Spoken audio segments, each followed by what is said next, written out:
Alright, I'm taking you someplace interesting today. I'll give you a hint. Atomic batteries to power. Turbines to speed. Fuck yeah!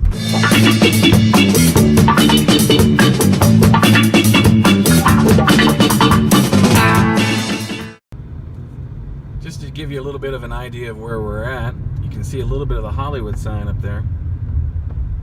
We're on Canyon Drive. You take Canyon Drive up off of Franklin. Look at that house just hanging off that cliff. And you take it all the way to the end and you go into the Griffith Park area, and that's where Bronson Cave is. Does this look familiar to you? No? Well, what about now? Is it getting more familiar? Can you even see that?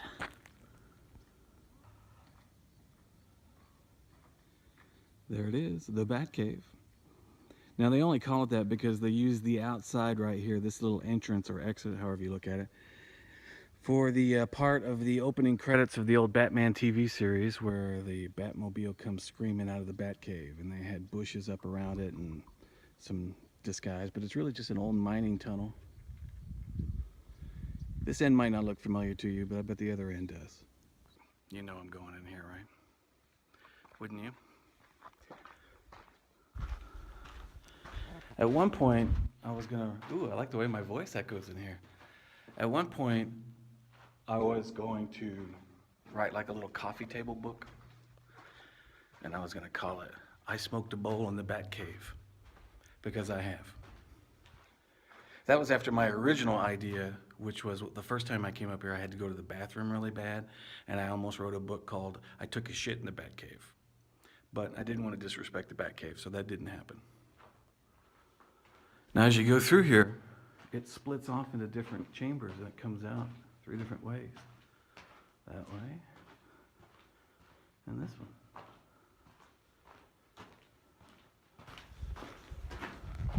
It's the end of the tunnel. It's the light at the end of the tunnel.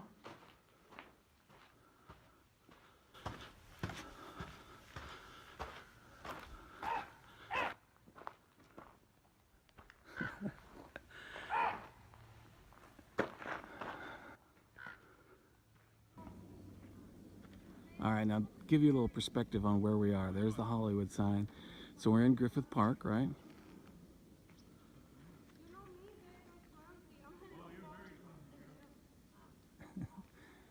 And this is a canyon that's carved back into the hills back here. And I've been back here a bunch of times, seen things filmed back here. I've seen a million movies that were filmed back here. Usually this is the side that you see most often. I've seen this in episodes of T.J. Hooker, Simon and Simon, old science fiction movies from the 40s, westerns from the 40s and 50s, 60s and 70s and 80s. And usually they show you the outside of these caves from this angle. Like I was watching an old western recently, and they were using these as the entrance to some kind of gold mine or something in some old western movie. Pretty wild. So this is the end of the canyon as you see it most often in movies. I got here a little late in the afternoon, and it was just too hot to come out here any earlier. It's 90 degrees right now at like 5:30, and the flies are out eating me alive. I rushed through rush hour traffic at 5 p.m. to come over here and film this shit for you. I almost died 6 times. But gotta make this quick, we're losing my light, and they closed the gates to the park at sundown, so I gotta hustle it up.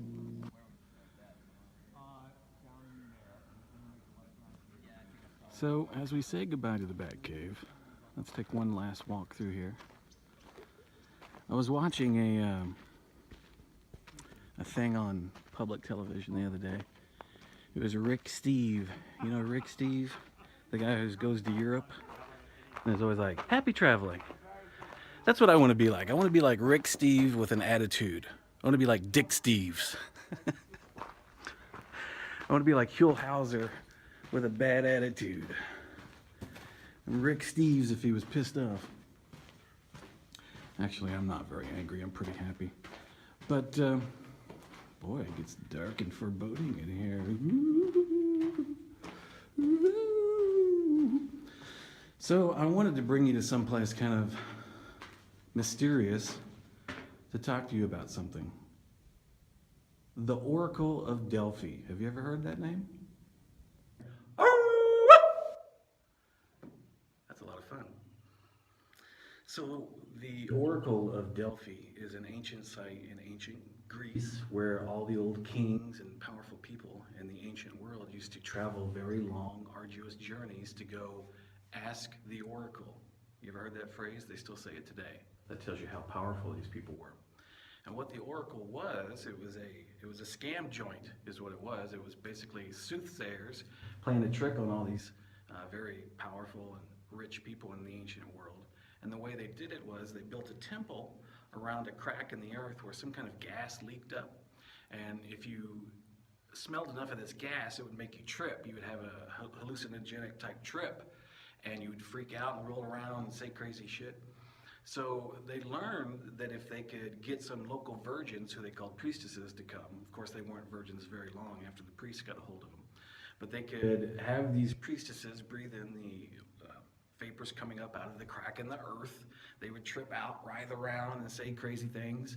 And these kings, who had never seen anybody have a hallucinatory trip before, would be aghast. They'd be like, oh my gosh, it's possessed. The Oracle is possessed. And this tripping crazy bitch would writhe around and say crazy shit. And then the priests, who were just basically rip-off artists, would tell the kings what the Oracle was saying. They would interpret for them.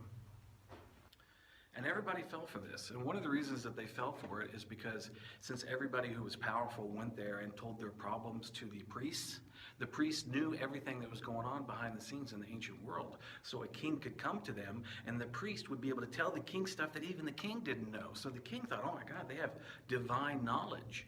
And this went on for a long, long time. And they still celebrate the Oracle of Delphi. In Delphi, they have this shrine built up in a little white temple, and it's like, dude, you're celebrating a famous rip joint. They ripped off kings and powerful people for eons. Are you kidding me? So even back in the old days, people couldn't trust where they were getting their information. Even the most powerful people in the world, who thought they were the wisest, who created the system of democracy and government that we have nowadays, those people were fooled by somebody else telling them, hey, I really know what's going on. Now, I know that kind of refutes me telling you some truth right now, but you know that the networks are really screwing up this election, right? I mean, that's pretty obvious. And there's something to think about.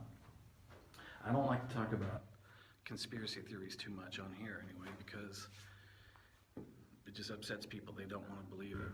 I talk about chemtrails because you can see that shit right over your head. And by the way, we're having some really freaky weather in Southern California today. It's 90 degrees in late October. There's a lot of things that have been going on that have been lies and that have been fake, that have been just drills, where nobody got hurt, but the media played along, and so they're culpable too. So that's why they cannot have Trump get in there, because they're all afraid that he's going to expose their lies. Isn't that what we've wanted always? The truth? The truth is, I don't know, he might be a terrible person, he might be a terrible president, but you know the other side's been fucking us for 30, 40 years, so. You don't have to believe in Batman, right? He's not going to come and save you.